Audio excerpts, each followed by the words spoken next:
You are now rocking with that dude Pascal. We be going wild, Haitian in the building, so original. Got the haters catching feelings. Get your hands up to the ceiling and keep them held high, cause St. Louis isn't ready. Forget about it, goodbye. Hold up, we just saying hi. Five somebody, rise up weekdays. Catch us live, somebody, let's go. Good evening, good morning, and good afternoon, everybody. Welcome to the Pascal Show. Hope you guys all doing well out there. Hope this show finds you in fantastic spirits, because we need to have more positivity right now, more than ever right now, because I know all of us as a nation, all of us as a country are feeling some type of way about all the information, all the things that have been going on. We got some very interesting updates in regards to this tragedy that ensued during a Trump rally. It is insane, but now we got some new information that's very shocking to me, and it kind of angers me. I'm going to be honest. We're going to keep it real here. But nonetheless, we do have Biden. He made an address. He had a Oval Office address that he did. We are going to watch that in the forefront, in the very beginning of this. And then we're going to talk about the new stuff that has been percolating and circulating out here in these media streets as of the past few hours. We got some new updates that has been absolutely insane. We got a lot to talk about. So please do me a favor, okay? And I know I'm a little late. I know that Biden already did his address and all that, but we are going to watch it together as a family right here, okay, live. I have not seen it yet, all right? I raced my butt here just so I can be in here to watch this address with you guys. So if you guys can do me a solid, okay, before we get into everything, all right, hit that like button down below, crush it, do what you need to do, all right, crush it, make it scream out your doggone name. If you're watching on other platforms, please be sure to hit that reaction button, please, and thank you. Do not forget to hit that follow button on my Facebook, X/Twitter, Instagram, and TikTok. Go and follow me on all my platforms, please, and thank you. Subscribe to this channel here on YouTube. Go check out my secondary channel. A lot of clips from today's shows will be out there or over there as well. There'll be more bite-sized, abbreviated versions of these long shows, so please go check that out. Subscribe over there as well. That'd be greatly appreciated. And of course, if you want to support the channel, hit that join button down below. Become a member of the family. All right? Or you can check out patreon.com/The Pascal Show. It's going underneath me right now as we speak, going that way, and it's going to be doing this a lot. Okay? So enjoy it, check it out, consume it, support if you can. That would be greatly appreciated. All right, guys. Getting all the mucky muck out the way. All right, guys. We have got some things to talk about. Obviously, we have already seen this photo quite a bit. In fact, some people have already turned it into album covers. Okay, the internet is undefeated. All right, they have taken this and have turned not only just this photo, but a lot of things about this into a meme. But in all seriousness, yes, people can chuckle and laugh all day long. Wonder if it's wonder if this is a staged thing or if this is fake news or whatever the hell they want to call it. But nonetheless, there has been someone that did lose their life at this rally. There's no faking that. Now, we did learn his name is Corey, Corey Compatore? Hopefully I'm saying that correctly. I've been butchering it since we've heard it. But 50-year-old man who allegedly was shielding his family when bullets were whizzing through the rally. Some really wild stuff, heartbreaking stuff as well. We read and heard from his daughter speaking beautifully about him, saying that he was the ultimate hero, right? And it's absolutely devastating to hear that anyone could be injured or lost their life during this tragic event. Like I've said before, yes, and people are now starting to echo the same thing. It's time that we come together as a country, not split apart. Because this is a travesty. What happened here should not have happened. Period. But Biden has spoken out 2 different times. Now he's about to he just did his 3rd presser, basically. Another address to the nation, to the country, to talk about this situation. Okay. So we got to take a look at these at this particular presser. So we're going to get straight into that right now. Okay.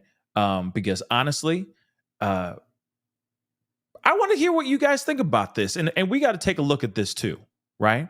We got to take a look at this. All right. So let's take a look at this. And I may play it again later. Okay. Because I know a lot of y'all are coming in to see this. Maybe you guys have already seen it, but want to put in your 2 cents, talk to me as a family about this. But there is more updates here. Like I said, you see the title above, down below, wherever you're watching this show right here. There's some very interesting information that has just dropped, and we have definitely got to talk about it. Wow. So let's take a look at this presser, or this Oval Office address from President Biden. Violence, this attempted assassination. Let's listen to the president. Fellow Americans, I want to speak to you tonight about the need for us to lower the temperature in our politics. And to remember, while we may disagree, we are not enemies. We're neighbors, we're friends, co-workers, citizens, and most importantly, we're our fellow Americans. We must stand together. Yesterday's shooting at Donald Trump's rally in Pennsylvania calls on all of us to take a step back, take stock of where we are, how we go forward from here. Thankfully, former Trump is not seriously injured. I spoke with him last night. I'm grateful. He's doing well, and Jill and I keep him and his family in our prayers. We also extend our deepest condolences to the family of the victims who was killed. Corey was a husband, a father, a volunteer firefighter, a hero, sheltering his family from those bullets. We should all hold his family and all those injured in our prayers. Earlier today, I spoke about an ongoing investigation. We do not know the motive of the shooter yet. We don't know his opinions or affiliations. We don't know whether he had help or support, or if he communicated with anyone else. Law enforcement professionals, as I speak, are investigating those questions. Tonight, I want to speak to what we do know. A former president was shot, an American citizen killed, while simply exercising his freedom to support the candidate of his choosing. We cannot, we must not go down this road in America. We've traveled before throughout our history. Violence has never been the answer. Whether it's with members of Congress of both parties being targeted and shot, or a violent mob attacking the Capitol on January 6th, or a brutal attack on the spouse of former Speaker of the House, Nancy Pelosi, or information and intimidation on election officials, or the kidnapping plot against the sitting governor, or an attempted assassination on Donald Trump. There is no place in America for this kind of violence, for any violence ever. Period. No exceptions. We can't allow this violence to be normalized. You know, the political record in this country has gotten very heated. It's time to cool it down. We all have a responsibility to do that. Yes, we have deeply felt strong disagreements. The stakes in this election are enormously high. I've said it many times that the choice in this election we make in this election is going to shape the future of America and the world for decades to come. I believe that with all my soul. I know that millions of my fellow Americans believe it as well. And some have a different view as to the direction our country should take. Disagreement is inevitable in American democracy. It's part of human nature. But politics must never be a literal battlefield, or God forbid, a killing field. I believe politics ought to be an arena for peaceful debate, to pursue justice, to make decisions guided by the Declaration of Independence and our Constitution. We stand for an America, not of extremism and fury, but of decency and grace. All of us now face the time of testing as the election approaches. And the higher the stakes, the more fervent the passions become. This places an added burden on each of us to ensure that no matter how strong our convictions, we must never descend into violence. The Republican convention will start tomorrow. I have no doubt they'll criticize my record and offer their own vision for this country. I'll be traveling this week making the case for our record and the vision, my vision of the country, our vision. I'll continue to speak out strongly for our democracy, stand up for our Constitution, and the rule of law, to call for action at the ballot box, no violence on our streets, That's how democracy should work. We debate and disagree. We compare and contrast the character of the candidates, the records, the issues, the agenda, the vision for America. But in America, we resolve our differences at the battle box. That's how we do it, at the battle box, not with bullets. The power to change America should always rest in the hands of the people, not in the hands of would-be assassins. The path forward through competing visions of the campaign should always be resolved peacefully, not through acts of violence. We're blessed to live in the greatest country on earth, and I believe that with every soul, every power of my being. So tonight, I'm asking every American to recommit to think about it. What's made America so special? Here in America, everyone must be treated with dignity and respect, and hate must have no safe harbor. Here in America, we need to get out of our silos, where we only listen to those with whom we agree, where misinformation is rampant, where foreign actors fan the flames of our division to shape the outcomes consistent with their interests, not ours. Let's remember, here in America, while unity is the most elusive of goals right now, nothing is more important for us now than standing together. We can do this. From the beginning, our founders understood the power of passion. So they created a democracy that gave reason and balance a chance to prevail over brute force. That's the American we must be. An American democracy where arguments are made in good faith. An American democracy where the rule of law is respected. An American democracy where decency, dignity, fair play aren't just quaint notions, but living, breathing realities. We owe that to those who come before us, to those who gave their lives for this country. We owe that to ourselves. We owe it to our children and our grandchildren. Look, let's never lose sight of who we are. Let's remember we are the United States of America. There is nothing beyond our capacity when we do it together. God bless you all. May God protect our troops. Okay. So there's that. Okay. He made his address. He did what he did. There's the Oval Office address. What say you guys on that? Did it help? I mean, okay, so I will say this. I think that he has said the same thing 2 other times. With all due respect, it feels like he's said the same thing over again 3 times in a row. I get it, though, because I know that he's like, wait a second, I don't want this to incite or invoke some type of negativity out here in these streets where it turns into pandemonium and people start to turn on each other. So maybe by me doing this address, not only just, these pressers that I've done, but also this right here, let me jump on this really quick and say it again, because I don't want people to think that we condone this type of thing, right? So there it is. I mean, you heard it. He said what he said. I keep thinking that maybe, some people are like, oh, I wish there was more. From what I've seen online, people are, taking phrases that he said and trying to, kind of flip it in some sort of way. I don't know. There's only so much you can say about something like this, right? You speak passionately. You tell them, please, understand that we need to join together as a nation, that we are not here and we do not condone this type of behavior, this type of violence. There should not be this type of violence ever at all whatsoever. We need to be better as a country, better as a people, and we need to stop pulling the trigger whenever we feel some type of way about something. Okay? That's what I feel. Okay? But he did say this 3 times in a row now.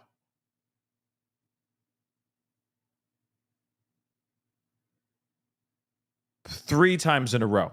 So, like I said, it's very interesting. But I will also say, though, I do appreciate him saying, hey, when he gets back out there, that he's going to be, that he's still going to keep pushing for the positivity, keeping everything even. He even said that he's trying to, in one of the other pressers that he said he's going to do what he can, all right, to help with Trump, and his security detail and all that, which I think is fantastic. I think it's dope. Okay, I think that's incredible. They don't like each other. In fact, they're supposed to, aren't they due for a golfing tournament between the two of them? As long as they have to carry their own golf clubs, right? So when I see this, hey, I appreciate him coming in a third time, just saying, hey, guys, nation, before you guys get angry and start pointing fingers at each other and start going in on the social medias and start plotting and start getting angry, let's calm down and realize this is one individual so far that did something very, very bad. And it does not reflect a side or a demographic, okay, or side of the world of this country, right? So, like I said, I appreciate him putting in the effort, right? I appreciate them doing it. Just seemed, I don't know. It just seemed a bit, don't know if it was live or if that was pre-recorded. It seemed live. You know what I mean? It seemed live. But this is very interesting. Okay?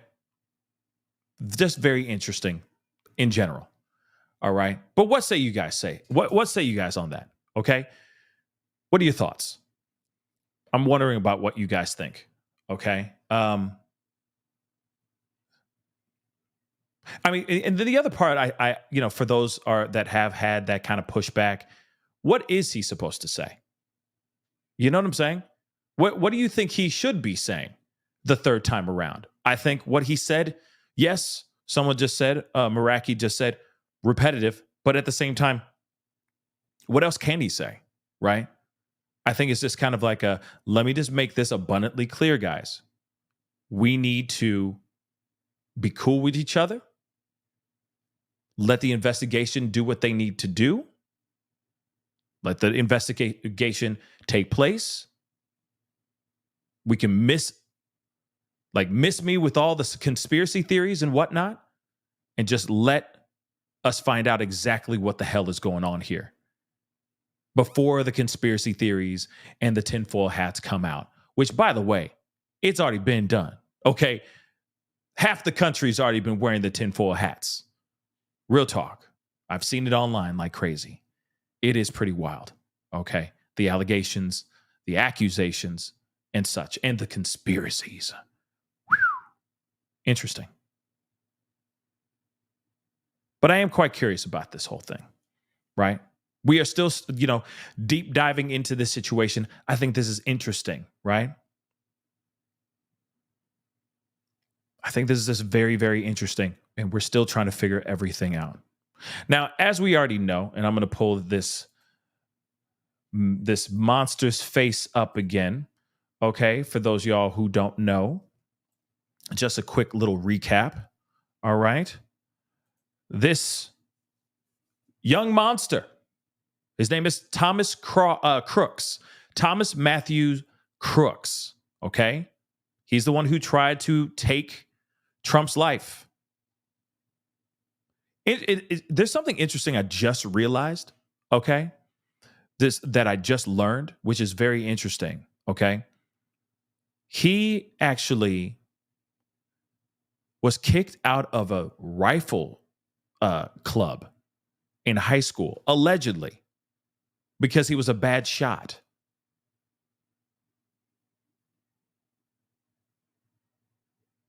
Never heard of this before. Like, that's some wild stuff.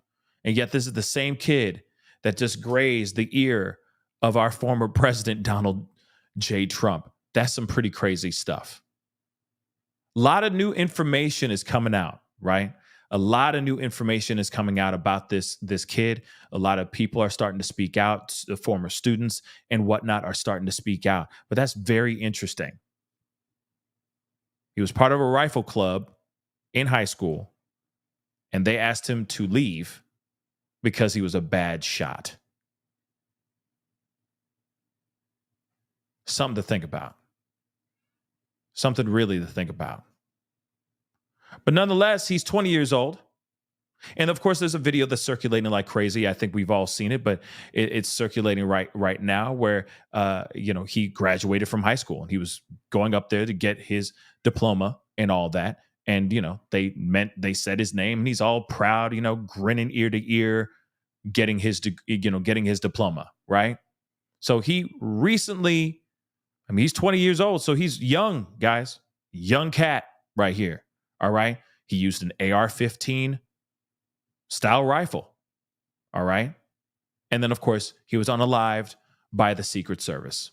Now, what's interesting, though, too, and I didn't get a chance to show this because it was a waste of time, by the way, a complete waste of time, everybody. But Secret Service actually held a press conference as well. And like I said, I ran over, I turned on the TV. I was sitting there going, I'm not going to miss this because I want to hear what the Secret Service is going to say about their conduct and what happened and how they dropped the ball yesterday, right? Well, guess what? No, that didn't happen. No. They just talked about what they're going to do as far as security for the Republican National Convention that's happening starting tomorrow in Milwaukee. That's all they're doing. They said, every single time they asked a question that even remotely was Trump rally tragedy adjacent, they would say, we can't answer that question right now. We can't give any details about that. But what we can talk about is for the RNC, convention, we're going to do this, this, and this, and this, and this, and this. And I'm like, wow, so you're not even talking about what happened here, how you dropped the ball, how there was a mess up, how there was allegedly zip ties. I'm not kidding. Zip ties holding fences together in the outside perimeter of this rally that this tragedy happened in. You're not even going to talk about the fact that people saw this kid right here shimmying up a freaking side of a building and bear crawling on top of a roof. And they notified 5-0. What did 5-0 do? Not a damn thing. Don't worry, we're going to get into that in a second. We're going to get into that in a second. But Secret Service, for a fact, everybody and their mom was tuning into that when they did their press conference. But they were talking about what was going on in Milwaukee for the convention and nothing else. What kind of BS is that? Instead of going, okay, this is what happened. This is how it went down. This is what we believe it went down. And I get it. This is why they're called the Secret Service. Get it? You know what I mean? I get it. That's why they're called the Secret Service. So they're not going to tell you nothing. I bet. But at the same time, why hold a press? Why hold it? Especially right after this incident that happened. For a fact, everybody's going to want to know exactly what went down. Okay? And this is exactly what is being reported out here by the news right now as we speak. That it was very lackadaisical, lackluster, okay, on the outside perimeter of this event. And we already know when we saw another video earlier today, which I'll probably just pull that up again so we can watch it again, how he was up there and he was so damn close, guys. He was so damn close. And for a terrible shot, he popped some off, guys. It's pretty insane. But I'm going to play this video one more time so you guys can see with your own two eyes. One more again. Let's take a look at this. We continue to cover the attempted assassination of former President Trump today. You're looking at pictures of the event. We just heard from an FBI official, along with local officials in Butler County, Pennsylvania. They believe a 20-year-old man from the county was the shooter. They have not released his name. Clearly, they know who he is, but are trying to figure out the motives behind this and if anyone else was involved. But back to the shooting itself, heard around the world. The former president said he was hit in the ear. You see the blood streaming from the side of his face. Several other people were shot as well. One of them died. 2 others are in critical condition tonight. So how could this happen? How could the shooter get this close? Let's look at a map of the area again. The Secret Service released a little bit more information on this. You see how close that building appears to be to the stage, just off to the side there. They say the gunman was off the property on top of that roof, maybe 200 or 300 feet away from the stage, and then fired up to 10 times with an AR-15 style rifle. The shooter was also killed by the Secret Service, but again, the identity and the motives have not been released. Okay, now I want you guys to see how close this was. Very, very close. And I know a lot of y'all have already seen this with me. You guys have already seen this and watched the show this morning. Okay. Late morning, we did, we watched a bunch of different things. We went through a whole bunch of information and all that. Okay. But this is absolutely crazy to me how close this was. And there are reports about zip ties. I wasn't joking about that. That's not a joke. Allegedly. Okay. I don't know if you remember this. In fact, I'm going to play it for you guys. You know what? I try to come with receipts to try to kind of give you guys a reminder. Remember the BBC, BBC One. Okay. I don't know why that made me think of Austin Powers, but anyway, BBC interviewed this redhead guy, right? And he talked about seeing this assailant shimmying up the side of a building, getting on the roof, bear crawling with a long rifle in his hand. Okay. There was that whole encounter. Then he went to 5-0 and he said, yo, do be up on the roof. He got a long rifle. Something's up over there. Just, mayday, right? Apparently, allegedly, 5-0 heard about this and didn't do nothing about it, right? We now are hearing something different, which is still they didn't do nothing about it. Don't worry, we're going to get into that in a second. But he did, at the end of this interview, talk about a woman on a horse, which is so random. But there was a conversation about a woman on a horse. Let me play that for you guys right now. Someone who was here, you weren't inside the event. Nope. But you. But why is there not Secret Service on all of these roofs here? I mean, this is not a big place. Did you see? I mean, obviously, everyone when the shooting started, everyone. It's a little bit later than this. Panicked. Did you see what happened to him at all? Oh yeah, they blew his head off. Okay, sorry. Secret Service blew his head off. Okay, just be careful because we don't quite know who's watching. But you're pretty sure they shot the guy. Absolutely, 100%. Okay. Yep. You saw that happen? Yep. Okay. Yep. And did you see them go up to him afterwards, or? They crawled up on the roof. They had their guns pointed at him, make sure he was dead. He was dead, and that was it. It was over. That's incredibly shocking. The guy was on the roof right there. You can see the white roof right there. Did you get a look at him? Could you? No, other than he was in muted colors, tan type clothing. I'm going to move this up a little bit. No, sort. Yeah, absolutely. Here it is. So how do you process what you've just seen? It's coming up here, right here, after this question. I don't know what to say, man.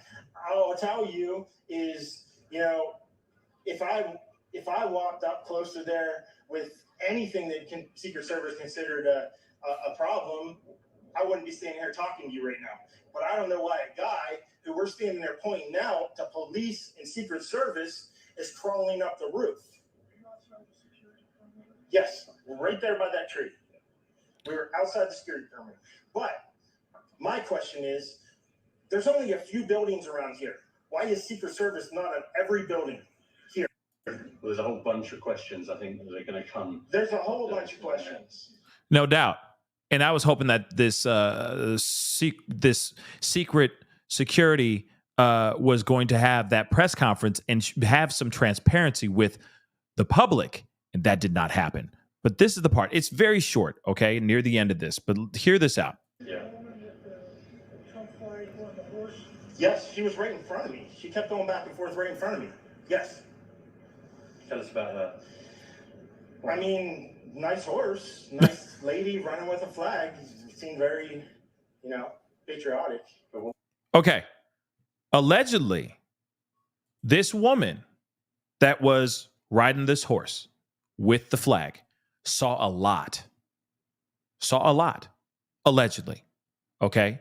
One of the things that was being said was that on the outside perimeter, the gates and all that were actually tied together or, held together by zip ties. Now, this is something that I heard on the news a little bit earlier today. All right. Freaking zip ties on the outside perimeter of this rally. Pretty insane stuff. Now, I know that the lady on the horse is not the only person that saw a lot of things. There's a lot of people that are coming out with their own accounts on things that have happened. Now, again, yes, it's easy for us to look at that and go, oh, that means foul play. A lot of this. Right? And I get it. Instantly we go into this and go, oh, foul play is afoot. Well, I don't know about that. Could it just be laziness? Could it be, laziness because you think everything's fine, that everything's handled, that these are just a bunch of supporters, not haters.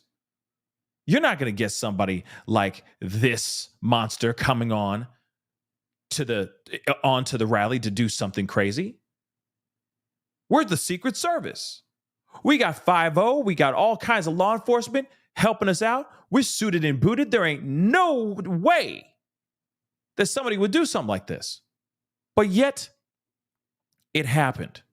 And I think it's because maybe this law enforcement, or maybe because Secret Service became a bit complacent, if that makes any sense.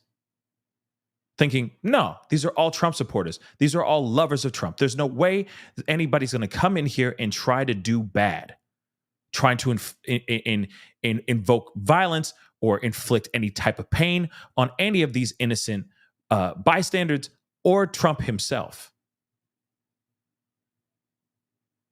Pretty insane stuff, though, right? Now, the reason why I mentioned that and the reason why I'm talking about all this is because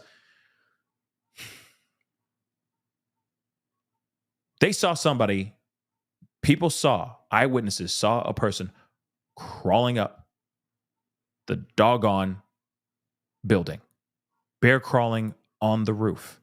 They say that they told 5-0 and 5-0 didn't do anything. Well, there's new information about this, and it's in the title above and down below, but we're going to talk about it right now. We're going to get straight to the meat and potatoes.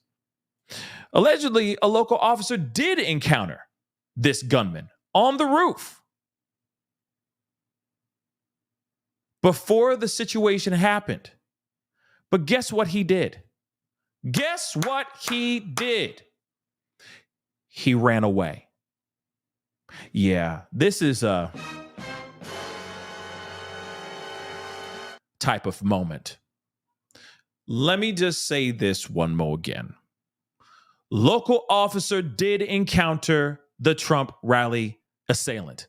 The man that was up there, that young man, that young monster that was up there, right before he pulled the trigger. And this officer ran away. They say, but retreated. No, he ran away. Okay? Let's get into this article. We got a video about this too. You like to hear about it? I got a song about it. Like to hear it? Here we go. All right. So a municipal police officer at the Trump rally in Pennsylvania encountered the shooter before the assassination attempt, but retreated. Butler County Sheriff Sloop, maybe, told the outlet that the officer inspected the roof after an unnamed law enforcement agency requested identification of a suspicious individual at the rally, the Post reported. From the Washington Post, by the way. After the officer pulled himself high enough to see onto the roof of the building near the rally, this monster, now identified as Thomas Matthew Crooks, yes, that same guy, turned around and aimed his gun at the officer, prompting him to drop back to the ground, the outlet said. What? Huh? So, they said that the officer did not have a weapon in his hand at the time because he was holding on to the roof's ledge. He lets go because he didn't want to get unalived. We've got to use these code words. This is what he told. This is what this is what the Butler County Sheriff said to media. Crooks then took his aim at Trump. And of course, we already know about everything else. And then that's when a Secret Service sniper fatally took the life or neutralized Crooks. Now, let me just say this before we go into this video and look at and hear this from the news. So, you heard it from this news. We're going to hear it from the video and all that. But here it is, guys. Is he about to resign, this officer? I mean, he better be resigning. If this is absolutely 110% true, he better be resigning. The other thing, too, is this sheriff literally just said, well, there was a guy who went up there and checked it out, but he ran away. This doesn't help your cause. You know what I'm saying? This ain't helping you, bruh. Like, appreciate your transparency. Okay? Good on you. You know what I mean? High five. But still, that does not help you at all. Do you understand? Yeah, somebody came, he showed up and he saw him, but he pointed the gun at him and he ran. No, no, no, no. You're not supposed to be doing that. I don't care. I said it. That's nah. Like, this is when I wish they could be like, yo, can we do a do-over?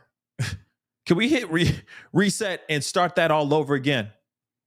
Because one of your boys done mucked up. So they did ask about an unidentified or suspicious individual on the roof. Law enforcement went over there. He went like this to look up. This monster goes, oh, how do you do? And he said, I'm out. Dropped down and he ran off. Why did that happen? Come on. Now, I know somebody just said, hey, quit jumping to conclusions. Like, what other reason could there be? Why would you leave? Why were you running away? Why did you retreat? Retreating is one thing. Staying up there, maybe ducking and going, look, hey, maybe, we got such and such. We got somebody here. Something. But he ran. Come on, y'all. Come on. I'm assuming this officer is, I don't know, maybe handing in his resignation papers right now because he done mucked it up, in my personal opinion. And I get it. You're holding yourself up. You're not supposed to have a pew-pew in your hand while you're trying to hold yourself up. I get that piece, but come on, y'all. Come on. Ay. He didn't have a gun because he was holding himself. Cool. But he could still radio it in. He could still stay there. Retreating is another thing, okay? Retreating is another thing. Sorry. Not sorry. But let's take a look at this video. Let's take a look at the video talking about the retreat. Hold on. I thought I had it. Don't I have it? Yes, I have it. Let's go. 43 years, the United States Secret Service went without. Nope, not that one. Sorry about that. 'Tis This one? Evan, Yep. you just spoke to FBI officials on the scene near the suspect's home. What did they tell you? Hey, Anna, we're actually waiting right now, momentarily, any moment, to get an update from senior FBI officials into this investigation. So I don't have any of that to report out at this point yet. But what we are learning, and this is pretty big according to some of the latest reporting coming out on this, several law enforcement officials are telling the AP that a local officer actually encountered the shooting suspect on the top of that building that he's accused of shooting from, climbed up onto the roof. This was after being flagged down by bystanders who saw that suspect climb up there. And that officer apparently went up onto the roof, and the suspect pointed his rifle at the officer, and that officer reportedly retreated, giving the suspect the opportunity to shoot his rifle at former President Trump. So that is one of the big things that we are learning. That's in the latest reporting, according to the Associated Press. We are also learning more, Anna, about the victims in this situation. And now all three of them have now been named. This according to the Pennsylvania governor's office. We had been telling you over the past hours about the father of two and husband, 50-year-old Corey Comparator of Sarver, Pennsylvania. He had already been named, but just in the last few moments, the Pennsylvania governor's office has named those other two victims who are in critical but stable condition. They are 57-year-old David Dutch of New Kensington, Pennsylvania, and 74-year-old James Copenhaver of Moon Township, Pennsylvania. Again, both of them now listed in stable condition, and we understand they are still at the hospital. Anna? Evan, I just want you to highlight one more time that latest bit of information that's being reported by the Associated Press there. What happened on the rooftop? Can you share one more time? She's like, can you just say that one more again? Because I don't fully believe it. Did I hear that correctly? The cop went up there and then he ran away? Or they're saying retreated. I'm sorry. Retreat and run away, to me, are synonymous with each other. It's the same doggone thing. You ran. And you ran away. And that gave this man and this monster enough time to take aim. Claim the life of one. Clip former President Trump. And injure two other people as well. Yeah. Yeah. Sure. So this is a big piece of information that the Associated Press now reporting, according to several officials who spoke to them on the basis of anonymity. They are saying that it has been learned in this investigation that a local police officer had been flagged down by those rally goers who noticed that the suspect, Thomas Crooks, had climbed up onto a nearby roof. They had flagged down this local officer. The officer climbed up onto the roof and reportedly went up there to confront the suspected shooter. That suspected shooter, Crooks, pointed his rifle at the officer, according to the AP, and that officer retreated, then giving the suspect the chance to fire his weapon at former President Trump. Oh, my goodness. All right. Yeah. Like I said, every second when a situation like this, happens, in my personal opinion, every second counts. Every single second. Now, I understand you're peering up and then all of a sudden you see somebody and you react. I get that piece. But when you say retreat, that gave him enough ample time to do whatever the hell he ended up doing. Like I said, I don't know. It's frustrating. Tammy on the run. Thank you so much for being a member for the past 2 months. I appreciate it.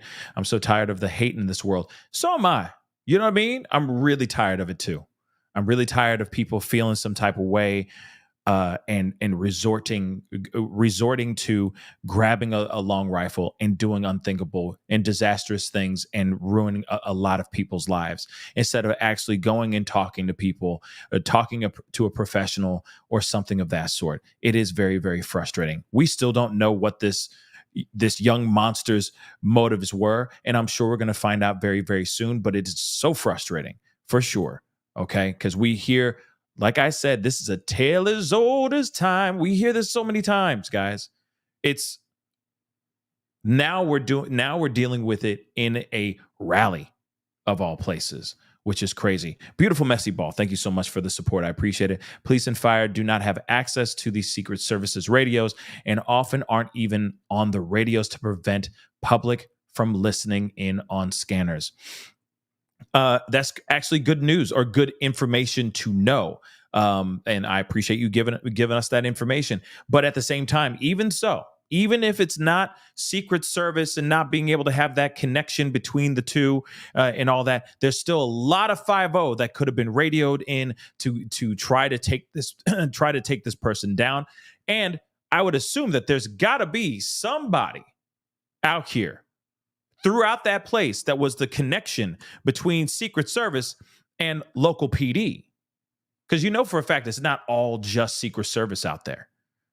There's other agencies that are out there as well. So there's got to be a way to be like, okay, go on to, if there's ever an emergency, go to channel 3, on the walkies, and you'll be able to have a straight contact with the head of the snipers up there or something of that sort. There's got to be something. You can't tell me that law enforcement that's there and Secret Service that are there don't have a connect if ish hits the fan. There's got to be some sort of connection, in my personal opinion. There's got to be. And if it is switching on to another or using a different walk, I don't know what it is. But you can't tell me that law enforcement's out there in the perimeter. You got Secret Service in the inside. If ish hits the fan on the outside, and let's say that there's a huge wave of violence coming towards the Trump rally, how would they be able to tell the people on the inside? There's got to be a way to connect to them. You see what I'm saying? Especially if you got a person on the perimeter with a rifle taking aim at the former president of these United States. I'm just saying. You know what I mean? So there's got to be a connection. There's got to be. They can't just be that disconnected. That just sounds insane to me. Sounds asinine, to be really honest. It sounds sloppy if that's fully the truth, right? But something to think about, right? Chrissy, thank you so much. Appreciate you, Pascal. You and chat give me hope. I think chat. Thank you so much. I appreciate that. Thank you so very much. We do have one of the best chats in the world. You guys are all amazing. Y'all smart. Y'all loyal. Okay? I appreciate you guys. And thank you, Chrissy. Thank you, Mimi, for the super sticker. I really do appreciate it. Jordan, thank you so much. My husband is Leo, and I'm sure they're connected. Oh, he's law enforcement. Yes. See what I'm saying? There's got to be a connection. There's no way that if you see what I'm saying, worst case scenarios, especially we've seen some crazy stuff in the past few years, right? There's got to be a way that law enforcement, local PD and other agencies are able to communicate with each other if ish does hit the fan. Like what happened yesterday. Southern-ish, thank you so much. I'm curious, Pascal, what types of training that local PD have before these types of events? You know what? That's a damn good question, Southern-ish. Tell her what she won. I'm kidding. I don't have any gifts for you, but I do have gifts of words. Very good point. And I'm wondering about that too, because let's be real. Not all of them are going to be, not all law enforcement is going to know exactly the protocol, especially local PD, right? They're not going to know everything. So that's maybe why they would be on the perimeter of the event, and why all the specialists, if you will, Secret Service and anything else, CIA, FBI, whatever the hell, any of these other agencies and acronyms, they would be on the inside because they would know a little bit more, right? At least that's what I would think. At least that's what I would assume, okay? Again, I could be absolutely wrong on that, but I would assume that would be what they would do. Because maybe they think, outside perimeter is not going to be so crazy. But inside, somebody could start a riot, could incite something, so on and so forth. So and of course, the most important person, the VIP, Trump, we need to protect him and make sure he is not harmed by any means necessary. So the people who are skilled and know exactly how to protect Trump, they're going to be the closest to him. But on the outside perimeter, okay, they can handle that if there's, disorderly conduct or drunken buffoons, or, if a fight breaks out or something stupid happens outside, they can handle those types of things. Maybe that's how they handle it. I don't know. Like I said, I ain't a cop. I ain't law enforcement. I'm just shooting from the hip here. Okay. But Governor Pincus, thank you so much for the super chat. The math ain't mathin'. Yeah, the math is definitely not mathin'. I agree with you 110% on that as well. The math is definitely not mathin'. Okay. Mandy, thank you so much for the super chat. You know darn well, if we're you or I pulling a pew pew out, we wouldn't be here today. Absolutely. Come on now. We would not. I mean, we don't even need to talk about it because we do know. It'd be a wrap quickly. And Mimi, thank you so much for the super sticker. I really do appreciate it. Okay. But yeah, like it'd be done. But it was like, and I need to find the video. I'm going to try to find this video. Okay. I need to try to find this video really quick because there is a video that has been circulating out here with him, with Thomas Crooks up on the roof, laying out. People are yelling at him, talking to him. People are seeing his ass. They seeing this mother lover, okay? And he's just chilling. Like I said, it's so wild. But I'm going to repeat this piece one more again, this last part, because I think this is really important information, okay? Again, we heard that law enforcement did not do anything about it. But now we do hear that law enforcement did show up and then they retreated. No, they did not try to detain him. No, there was not a firefight or an exchange of bullets between 5-0 and Thomas Crooks before he tried to pull a few shots off. No. This officer saw him. He turned his gun towards him. The officer ducked down and he ran. I'm going to play that one more time for you guys to hear that. All right. Corey Comparator of Sarver, Pennsylvania. He had already been named, but just in the last few moments, the Pennsylvania governor's office has named those other two victims who are in critical but stable condition. They are 57-year-old David Dutch of New Kensington, Pennsylvania, and 74-year-old James Copenhaver of Moon Township, Pennsylvania. Again, both of them now listed in stable condition, and we understand they are still at the hospital. Anna? Evan, I just want you to highlight one more time that latest bit of information that's being reported by the Associated Press there. What happened on the rooftop? Can you share one more time?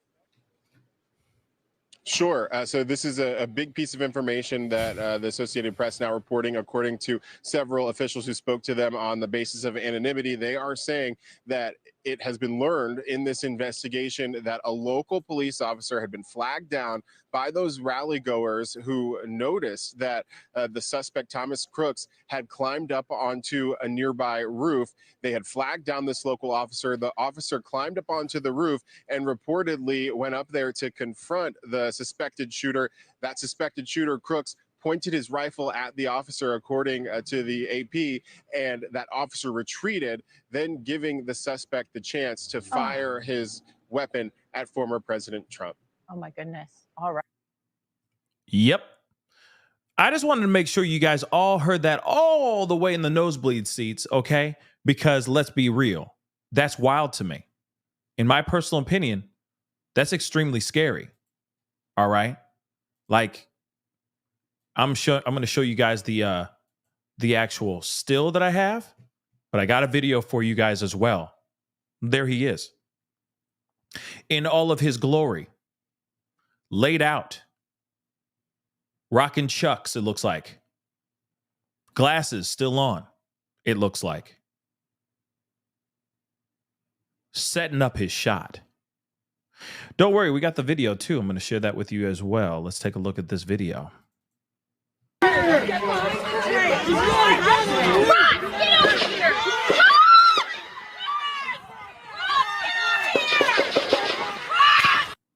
That is right before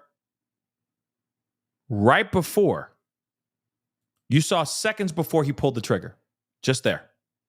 Or I mean, in a few moments when he pulled the trigger. But that was him right there.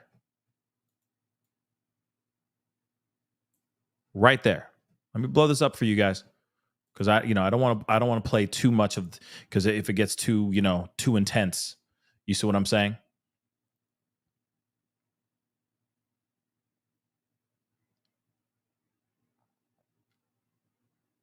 But take a look at that. Pretty wild stuff, right? Now, hold on now.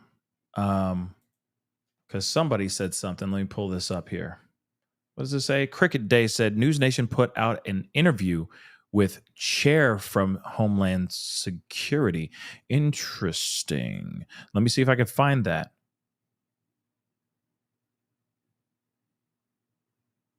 But while we do that, like I said, he's right there. So seconds before this, a cop had pulled up and looked to see what was going on the roof. Then dropped down, he turned back around and started firing. Okay? Or at least seconds later, reset his shot and then started firing, y'all.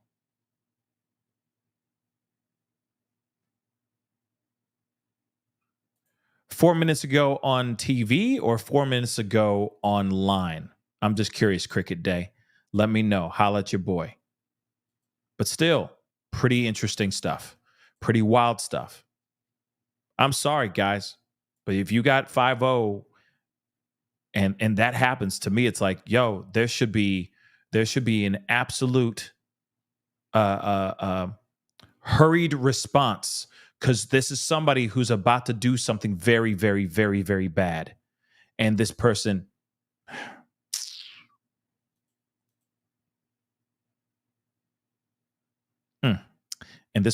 just, that officer allegedly just retreated.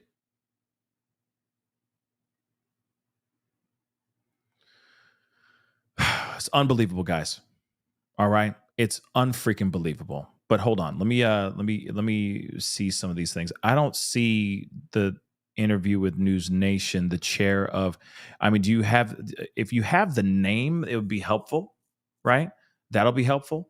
But I do have another video, though, that I want to share with you guys. Let's take a look at this, too. 43 years, the United States Secret Service went without a gunshot fired at one of their protectees. And they call it a zero-fail mission. Last night, they failed. Evan Lambert is in Bethel Park, Pennsylvania, an hour south of Butler, where the rally took place. Evan, behind you, I understand, is the suspect's home.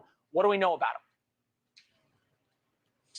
Leland, we are learning a lot more detail from a background call with FBI senior officials. This is something that they did several hours ago with reporters, and it's pretty unprecedented with an active investigation of this scale. We've not really seen anything of this scale in recent history. So they felt that it was important to brief reporters on where they were so far with this investigation, where they are into trying to figure out the motives of this suspected shooter, Thomas Matthew Crooks. And that is something that we just do not know yet, according to the FBI. That is the focus of their investigation right now, is finding out what drove this suspect to do such a heinous act and take those shots at former President Trump last night.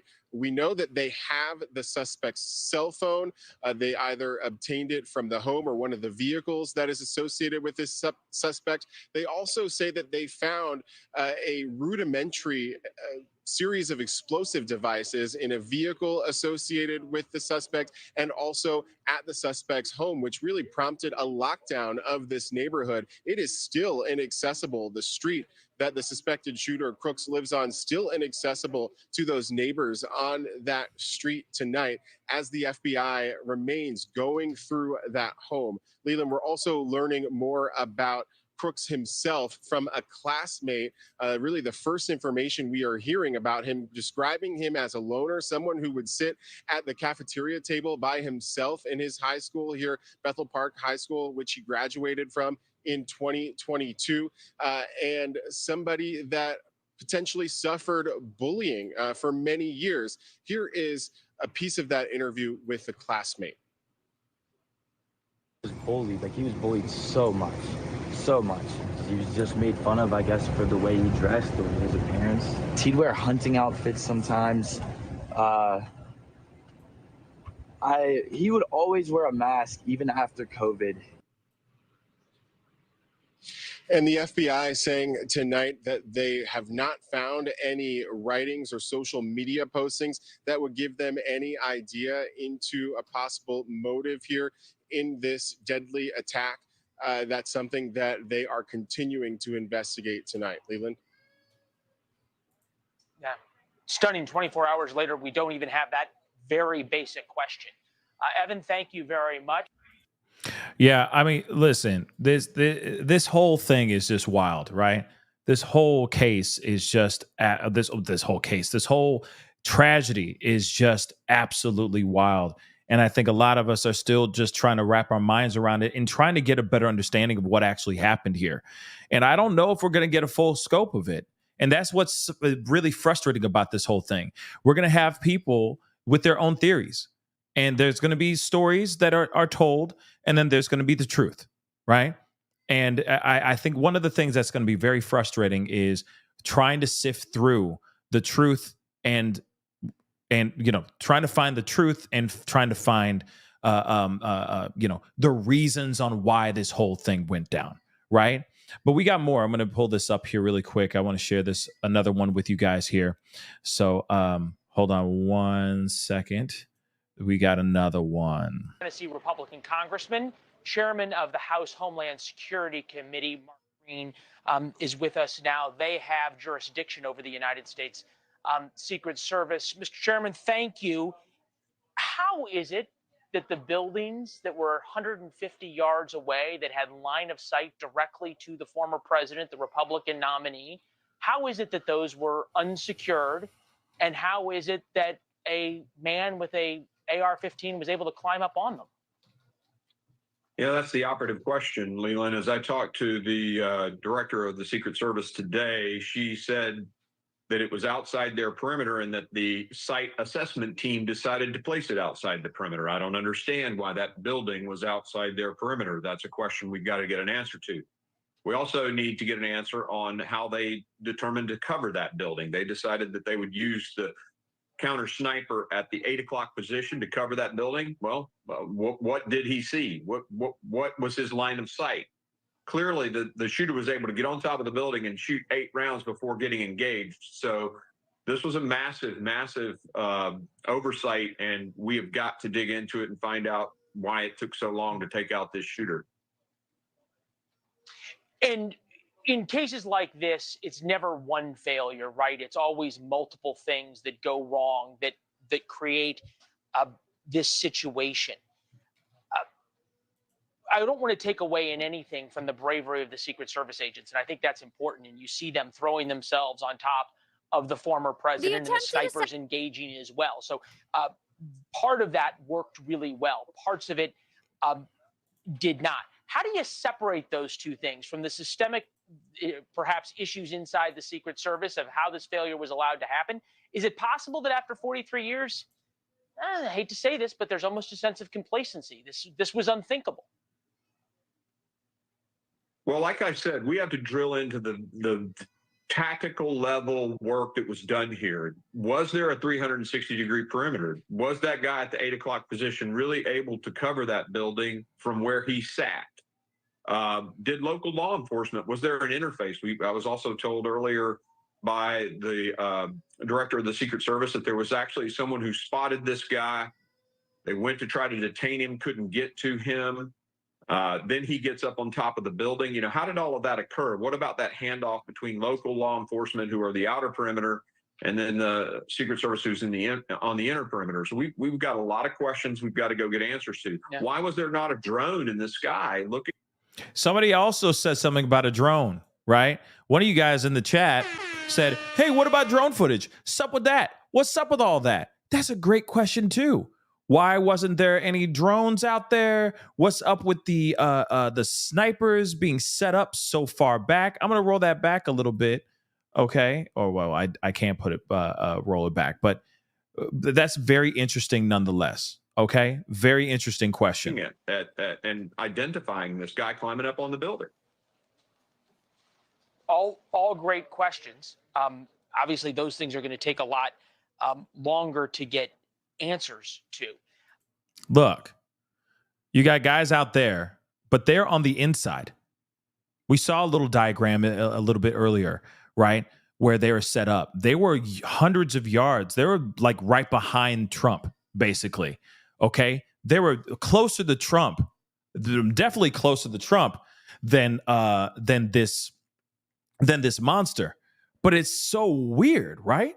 That they would be out there and not have others out in the perimeter as well, just in case. But it's not that didn't happen. That's so odd, right? Yeah. Does it strike you as, I don't want to say odd, but it's confounding that 24 hours later, we know so little about the shooter? He made, as a registered Republican, he made one very small political donation to a progressive organization. And other than that, nothing. No tweets, no Facebook. Thomas Matthew Crooks is an enigma still.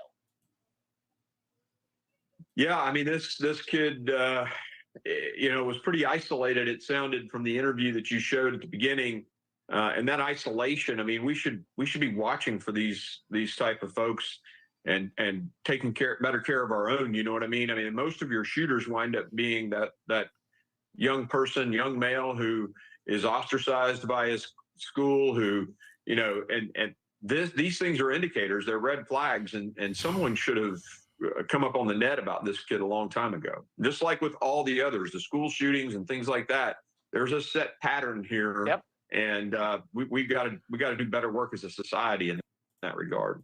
Okay, one thing I do want to say, the only pushback, I hear what he's saying here, but the only pushback I have, and obviously I'm not law enforcement, I'm not some, a highly decorated such and such or anything of that sort, okay? But there is something about this that I'm saying, hey, wait a second. Okay, sure. There could have been ways to have found him or maybe prevented this from happening. Sure, there's ways, but I don't know if we can all the time. You got to remember, this is somebody who did not have a digital, like a real social media presence, a digital presence. So if he was online saying crazy stuff or joining forums and doing all that kind of stuff, then that would be a different story, right? The only way I think that this could get him, right, or they could get him, is where he was able to get those devices that go boom. I can't say, I got to use these code words, all right? Like devices that go boom. They found a bunch in his car. They found a bunch in the house. So that's one of the main questions I have, right? What if he was able to, if he bought those things online, wouldn't that be a red flag? Wouldn't that be a red flag instantly? You see what I'm saying? So I'm kind of curious about that part. But if you got somebody who is not on social media like that is not, joining any crazy dark web type of things, how are you going to be able to catch somebody like this before they commit a crime or commit a tragedy? That's one of the main questions I have, right? So as much as I hear it, I hear it, but there's a part of me that goes, wait a second, can they, can you really prevent this 110% if you have somebody that isn't putting that digital fingerprint out there? You see what I'm saying? So That's just something I'm asking, and maybe there's a professional out there that can answer that for me. Okay.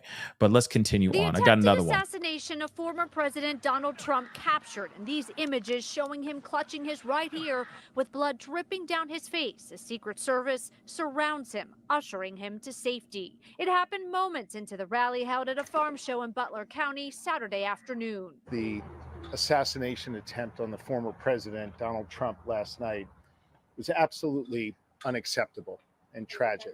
Renee White stood behind Trump in shock. Everything was so surreal. It was like I was having an out-of-body experience. 50-year-old Corey Comparatore was killed as he stood on stage left behind Trump. 2 others were critically wounded. The suspected shooter, now identified as 20-year-old Thomas Matthew Crooks, was a registered Republican who lives in a suburb of Pittsburgh. He was killed by the Secret Service after officials say he fired at least 8 rounds from an AR-style rifle perched on an adjacent building. Being on the ground, crawling, with gunfire going over top. Valerie Fennell's yard backs up to the building, just 300 yards away. That is where she watched the rally. She was briefly separated from her family, including her adult son, who saw Crooks. He did see the shooter on the roof. ABC News has learned the gun recovered at the scene was legally purchased by Crooks' father. Authorities are also testing concerning items discovered in a vehicle connected to Crooks to see if they are explosive devices. It was found parked near the rally. The FBI will lead the investigation into how the shooter was able to gain access. The former Hold on, I'm rolling that back just a little bit. Look, shooter's remains were there. See that right there? Okay. This is where Trump was. This is where the snipers were. And in my mind, I'm like, shouldn't snipers have been here or maybe back here or all around here? Why weren't they there? Right? They were over here, though. All the way over here, though. That's a little bit odd to me. Okay.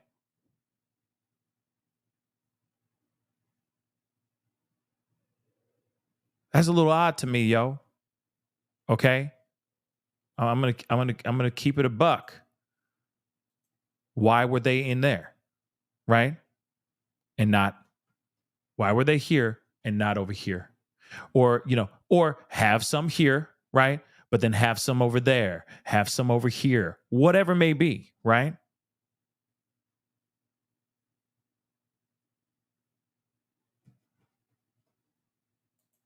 So a bit odd.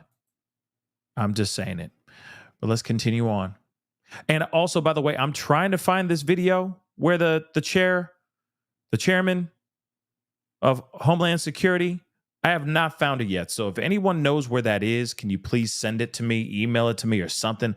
I don't know. I'm trying to find it, y'all, but I can't find it. And also, please do me a favor. Hit that like button down below. That would be greatly appreciated. All right. Let's get it past, let's get it to 1K. That would be really amazing. All right. That would really help the channel, help the show and all that. And of course, if you haven't done that yet, hit that subscribe button, hit that follow button on my social medias and all that. That would be amazing. All right. You see what I'm saying? Local trees, something, by the way, but still, don't you see what I'm saying? Doesn't it seem a bit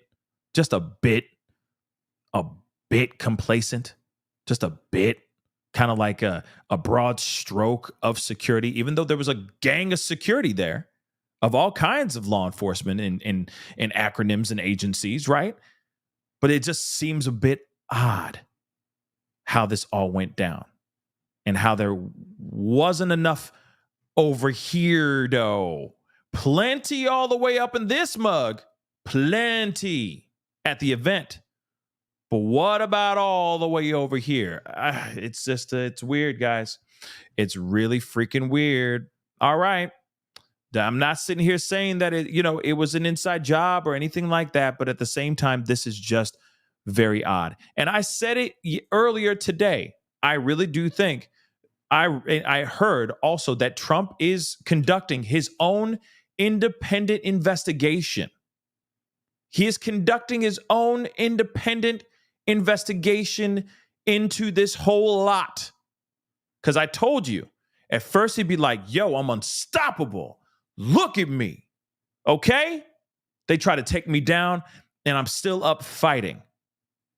But then he's going to have a moment where he's going to wake up and have a sobering moment and go, man, I almost lost my life. My I have my family would have me. I would not be here anymore. Somebody actually wanted me off this planet. Who did this? Why did this happen? Wait a second. He was over there. Why was he over there? How could he be over there? No. I want to know everybody and every single person that was involved. You bring them all in here. We gonna talk. Hell yeah, I would do the same doggone thing. And then as soon as I find out stuff, I'd be like, all y'all fired. Thank you. You're fired. And restructure everything from the beginning. That's just what I say. But that's just me. If my life is threatened like this, I ain't trusting nobody at that point. But that's just me. Not sitting here saying the inside job. It could just be lack of effort, for lack of a better term. Hamburger. Lack of effort, which is scary. Hence the reason why I'd be like, you got complacent, you got comfortable. Sorry. I almost lost my head. Deuces. You're gone. All y'all. Yeah, you two in the corner. Yeah, you're gone. We're starting all over again. That's just me, though. That's just me. All right? I'm going to play the rest of this. Says the former president was treated at a local medical center and confirmed the bullet pierced the upper part of his right ear. He released a statement saying, in part, we pray for the recovery of those who were wounded and hold in our hearts the memory of the citizen who was so horribly killed. In this moment, it is more important than ever that we stand united. President Biden spoke to Trump last night and addressed the nation again today. There's no place in America for this kind of violence or any violence for that matter. I'm probably going to want to move. Because it's going to be very hard sitting on my deck and what was a beautiful, peaceful backyard. And that poor gentleman lost his life. Watch. Yeah, I mean, yeah. I definitely can see that. I can see why somebody would not have would not want to be in the same area as something like that. A constant reminder of something so bad and all that. And it's scary stuff. Let's keep it real. That's some scary stuff, right? It's very, very scary stuff. Let us continue on, though. I'm trying to see if there's any other updates here to share with you guys. Somebody on X said maybe he did have an online presence. If I were in charge of a country as divided as this one, I'd have his social media presence scrubbed clean before releasing his name to the public. Interesting. Susan just said this on X. That'd be interesting. That's an interesting theory. I don't know. Would you scrub it clean so that people don't know the truth, or let the truth be out there and just let it ride? I don't know. I can see why somebody might not want that stuff out there out of fear of it inciting others, other copycats, other people wanting to do bad as well. That's a possibility as well. I don't know. I leave it up to you guys on that decision, right? But let me get some of these super chats really quick before we continue on here, okay? And again, thank you all so much for the support. It really does mean the world to me. Beautiful Messy Ball, what's up? No glasses after shot. I have a close-up of him. Yes, I've already seen it. You don't need to DM it to me, please. I don't want to see it again. I know you can't show here, though. Yes, yeah. I mean, I think because of the shot, and maybe the impact, glasses got off his face. But yeah, I don't need to see the photo, but thank you. Seen it already. I did not want to see it, and it just popped up on. People are sharing it, like they're putting it in comments and all that. You know what I mean? The actual kill shot, the photo of him confirming that he's gone. It's bad. You know what I mean? and I've seen it enough. So thank you. But Southern-ish, thank you so much. Okay, he graduated in 2022. High school can be rough, but did he not get on with his life post high school? He's still acting strange post graduating. Did he work? Did he go to college? Those are all questions I think that we all want to know, right? What actually did he have a girlfriend? You know what I mean? Did he like any of those things, right? Or did he just stay holed up in his house? What kind of job did he have? If he did work, what did he do, right? Was he, aspiring to be, to working for something? Was he in an apprenticeship of some sort? Did he have other aspirations of doing things with his life? Those are questions that I think that they should be asking, right? Law enforcement should be asking while they investigate into this situation. So damn good questions, for real. Lisa, thank you so much for the support. I appreciate the Pascal show. I appreciate you too. Thank you so much. Yes. Positivity. Thank you so much. I appreciate it. S-dubs. Drones not always allowed. At times, they can be retrofitted with weaponry. Okay. So it makes it harder to keep watch. And obviously, they were short-staffed. Now, I mean, I saw how, see, that's what I was saying. Was it like budget cuts? You know what I'm saying? Like, why did this even happen? Was this an abbreviated version of, what their detail security really entails? You know what I'm saying? I'm curious about that because it's interesting to hear that they were short-staffed when it looked like there was a gang of law enforcement there in one area. But then again, I don't know. It's just interesting. Reality, thank you so much for being a member for the past 13 months. I appreciate that. It's not mathing, none of it now. Yeah, none of it is. It's weird. I'm still trying to understand it myself, right? We're all still trying to piece this together and understand this fully on what happened. What the real thing that I want to understand more than anything right now is someone, please, oh God, someone, please, let us find out why this kid did what he did. There's got to be he got to have written a letter. He had to have. At least something. Even if it was scribed on a freaking piece of toilet paper. I don't care. There's got to be something out here to let us understand, give us a little bit more insight on this kid. It just seems so random, right? Rosa, thank you so much for the super sticker. Jackie Blue, respect Pascal. Thank you for covering this. This is true crime. I believe there is more to this. Yeah. They've been after him for 8 years. Yeah. And I'm sure, and then some. Okay. Way before he even ran for president. Okay. Back in the day.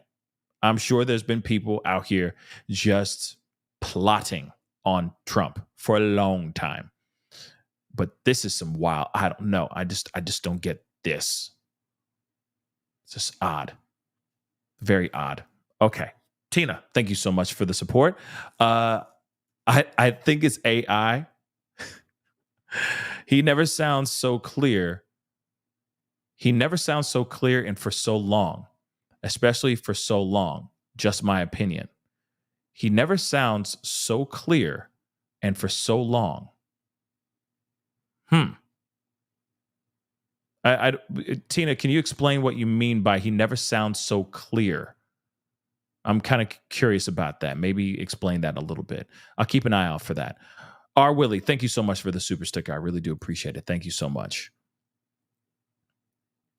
But yeah, I am kind of curious. Like, I know some of y'all might believe that this is a staged event. I don't know, guys. I'm not on that side. I'm just not. I don't think this is staged. I think this is a very angry kid that felt some type of way about Trump and thought that he could do something. One thing I still want to understand, though, fully, is how he was able to get onto that rooftop And no one, and I mean no one, did nothing about it until he pulled the trigger. That's what I want to understand. More than anything in the world. I really, really do. Because it's very weird that all goes down and he just, and it, 5-0 goes up, and then they retreat, or maybe I'm understanding, or I'm reading in the chat that he fell. The guy like fell back, right? Or fell off the ladder or something like that he was on, or something of that sort, right? He falls off. Guy turns back around, pops off of 8 rounds, from my understanding. How did he get up there, man? And why didn't 5-0 do anything about it? Because they didn't. They didn't do anything about it. Again, that's a big freaking problem. Big freaking problem. Let me grab some of these super chats. Chrissy, thank you so much. Go to Laura Loomer, on X about 4 hours ago. Okay, I'll look it up. Okay, hold on. Pause for a second. I'm going to look this up.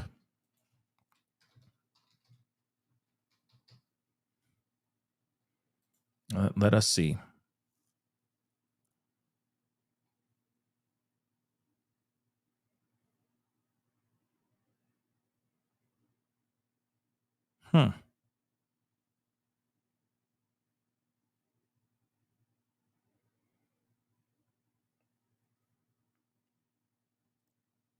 Okay, so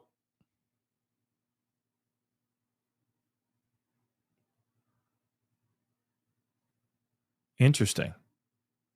So, so BlackRock ad. Okay.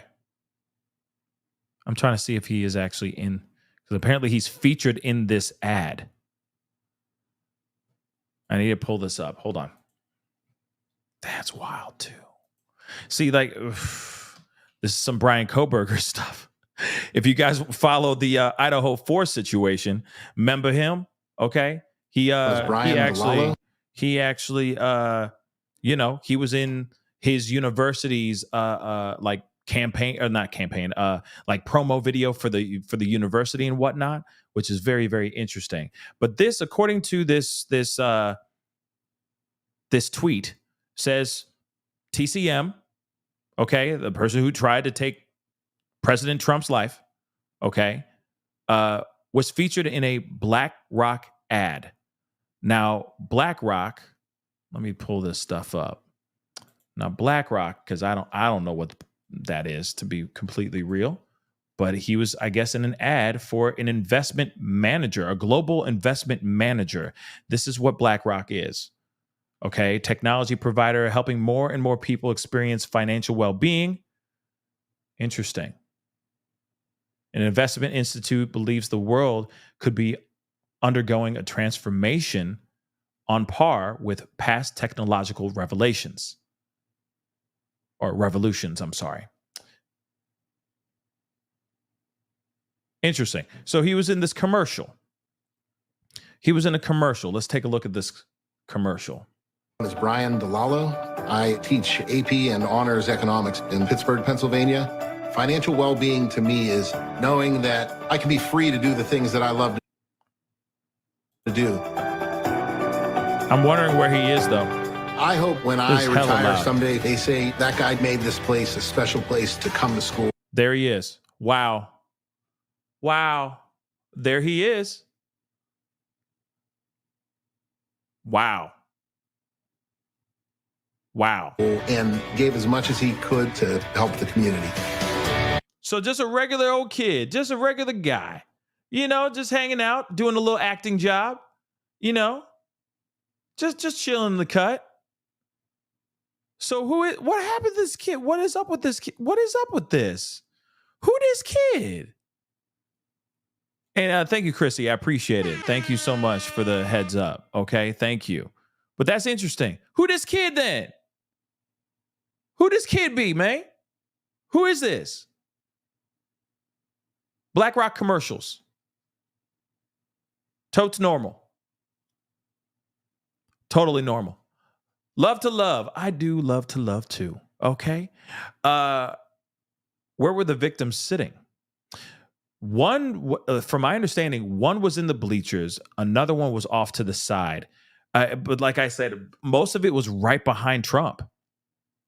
Most of that happened was right behind Trump.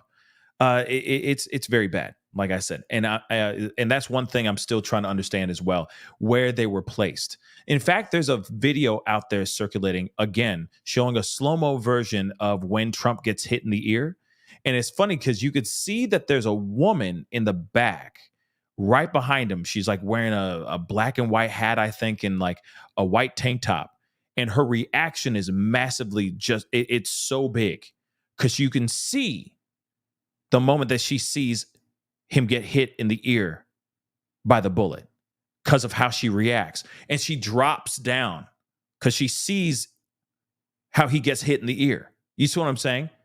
It's so wild. We're going to be looking at more of this stuff here very, very soon, okay? We're not looking at all of it tonight, but there's so much footage and there's so much going on here. I mean, it is so crazy, okay? But still, absolutely crazy. Mike C. Media using grade school pick, building sympathy. Interesting. Now, I don't know. Maybe that's the only photo that they have of the guy.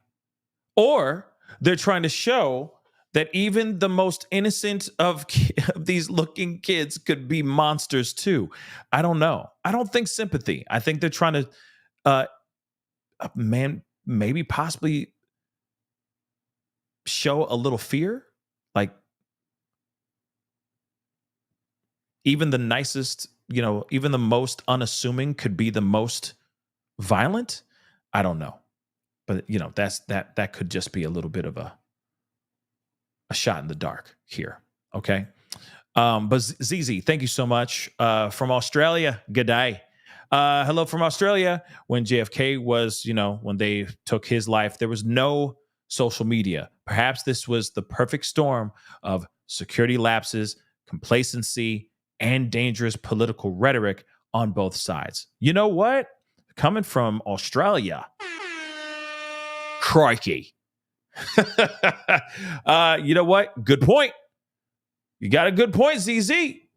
All the way from down under. I appreciate it. Okay. Yeah, that could very well be it too. Let's be real, right? Security lapses was a big problem. Complacency, absolutely. Dangerous political rhetoric on both sides. Yeah. Hence the reason why I think that now people are sitting here going, like, we need to get along. You know what I mean? Give peace a chance. You know what I'm saying? I think that's the reason why it's turning into that now. Because of the dangerous political rhetoric that has been spouted from the bleachers on both sides of the aisle, right? And I think it is, well, this should have already been a conversation, but maybe this will be the thing that changes how we conduct things out here. I mean, all we can do is fingers crossed, right? Fingers crossed. Black Skate Queen, I tagged you on X. Funny video to lighten the mood. I'll take a look at it. Okay, I'll definitely take a look at it. Thank you so much for the support. All right, but yeah, let me look at something here real quick. But that's crazy that he was in just a good old fashioned commercial, just chilling in the cut. But dang, I mean, he had short hair at that time and all that stuff. Times did change. Oh, times did change. Okay.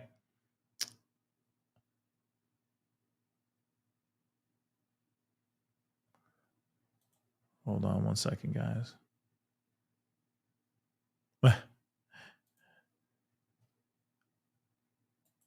Well, unfortunately, I can't play this video. Because I can get a hit, so I can't play this video. Dang, I wanted to play it, but I can't, unfortunately. Okay, but I recommend everybody go and checking it out. It is on. It has been tagged. Okay, actually, I'll show you guys the page. All right, here it is. Okay, because I can't play this, unfortunately. All right, but Donald Trump enters the studio after getting shot, and I feel like that is going to be that's a skit just waiting to happen, right? That's a skit that everyone's already doing, right? But I'm sure this is hilarious, and I'll take a look at it when I'm done with the show. But unfortunately, I can't play it on here because of it's not my content, and it's a song, I'm sure, and it's another content creator stuff. So Black Skate Queen, I'm sorry, but I appreciate you sending it to me. I will definitely watch it. Hopefully, it makes me chuckle a tiny bit, right? But yeah, that is what it is for right now. I am still looking for, and you guys said something about the chairman of Homeland Security. Hold on. Let me just see if I can find it.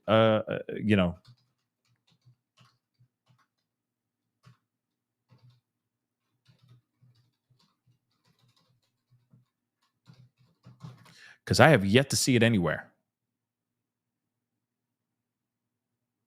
Oh, I already showed it to you guys. That's the video I already played. Okay, cool. I wanted to make sure I had that. Bet. So I already showed you guys that video. All right. But yeah, guys, I mean, this whole thing is pretty wild. And of course, this case is still developing as time goes on. I mean, there's been a lot of crazy stuff that's been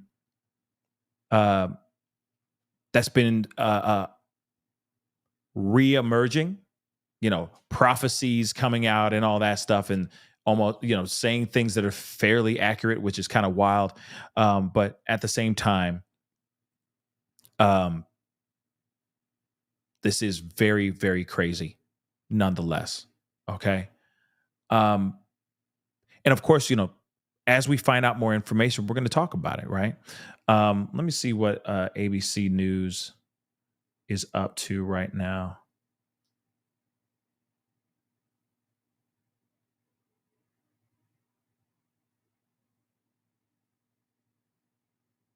Yep. You know what's interesting? This could I hate to say this, but this could very well be the thing that brings the country together. Maybe it does. I mean, I could be a little bit hopeful that maybe we can learn from our mistakes, learn that we can be better as human beings, and try to be more peaceful, right? And understand that we're not going to agree all the time. And everyone thinks that they can run the country better than the next person. Of course, right? But it has definitely come to a head where people are losing their lives. And it's been going on for a while now. So I keep thinking that maybe this is going to be a thing. Maybe it could, inspire us to be like, hey, you know what? It's like, a couple after a really volatile fight, finally coming to terms like, you know what? I was wrong. I was wrong too. You know what I mean? It's like, hey, let's just be cool with each other. You know what I mean? We just got to let it go. Let's just keep on. Let's move forward. That was bad. It was really bad. That's not us, right? No, it's not. You know what I mean? And then move forward to something better. I don't know, right? Maybe. Wanda Young, thank you so much. I'm in my 60s and never seen such a mess. Yeah, it is bad. Like I said, it is really, really bad. We already know this.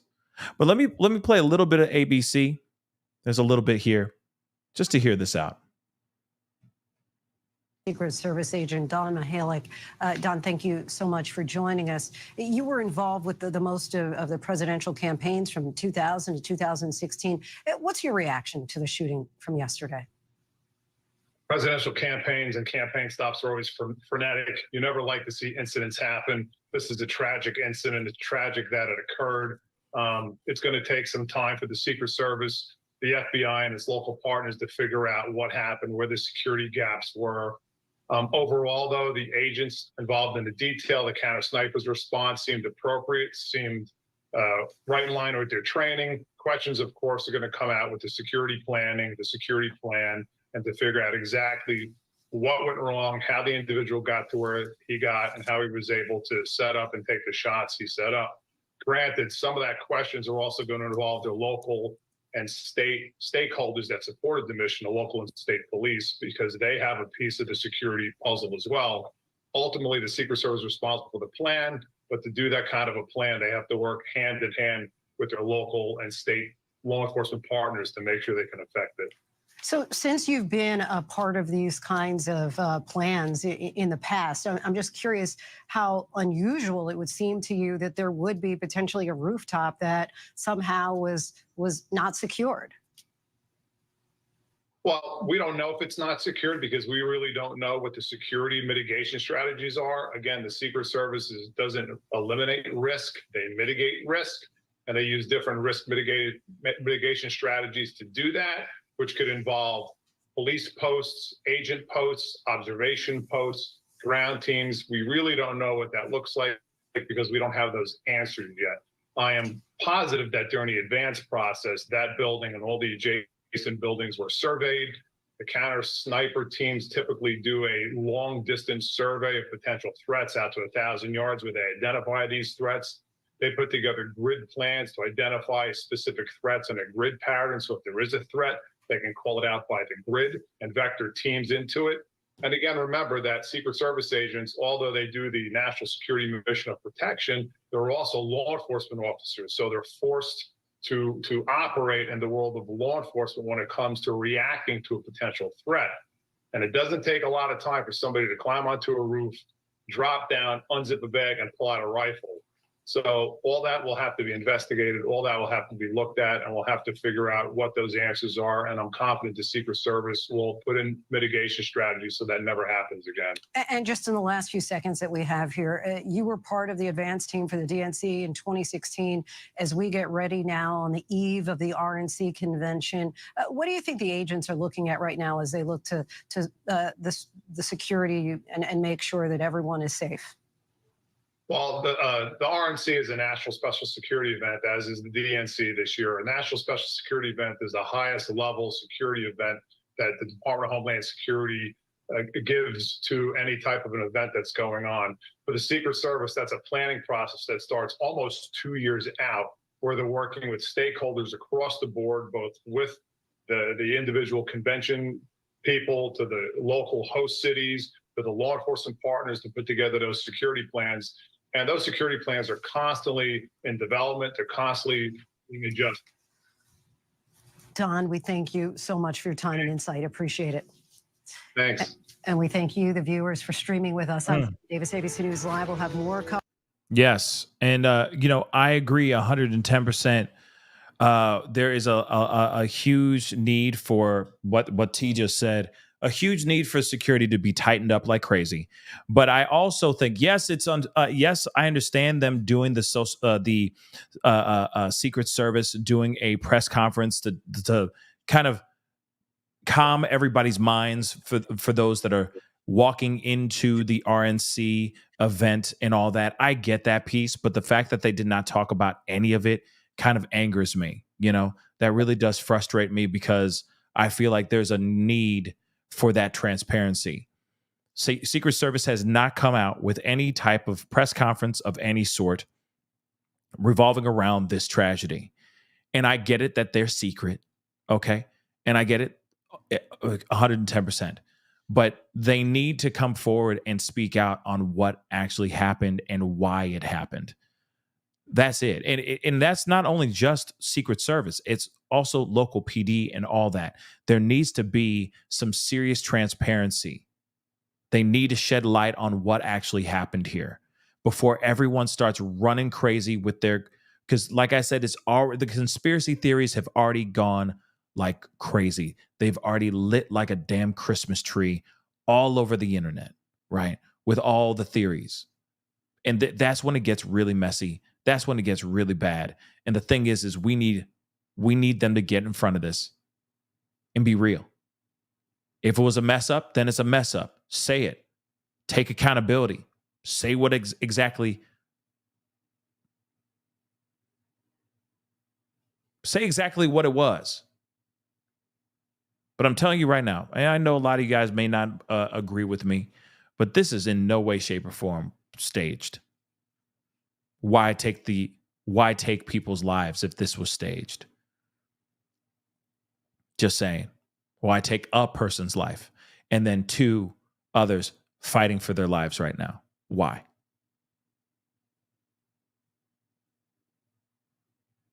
Like I said, I think that they just need to come forward, be honest, have the transparency, take accountability. If there are any mistakes if there were mistakes that were made, take accountability for those mistakes and call it a damn day. But if they continue to sit and not say anything and keep it all tight-lipped and keep playing it close to the vest, everyone's going to come up with their own conspiracies and they're going to make up their own minds. And it's just going to be what it is. It's going to be hard for anyone to change any person's mind when that mind is made up. Let's be real. But that is the show. I appreciate all y'all for being here. It really does mean a lot. Okay? Yes, Shelly K. Can't talk today. But yeah, man. We need facts. Okay? We need facts. So, also let me just say this too. Just another thing. If they were transparent and honest and took the accountability, if there's accountability to be taken, right? Then they can let everybody know where the mistakes were made so that it doesn't happen again. So they can prevent this from happening again. Just something to think about.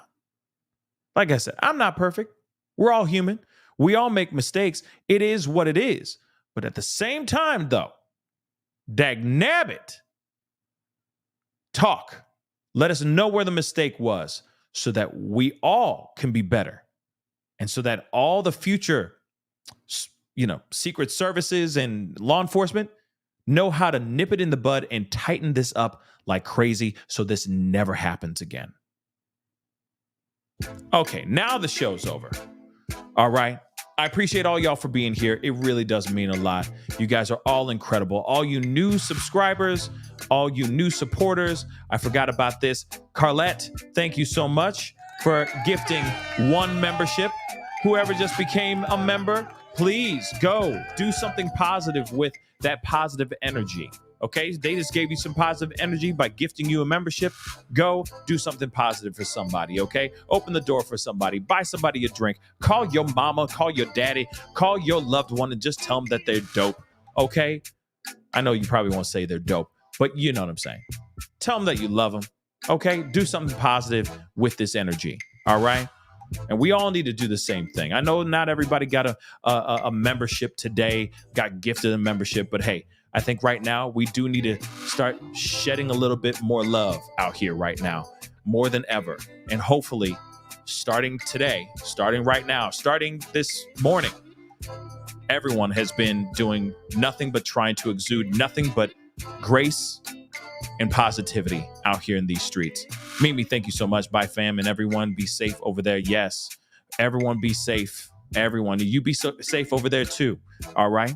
But again, before you head out, hit that like button down below. Crush it. Do what it do.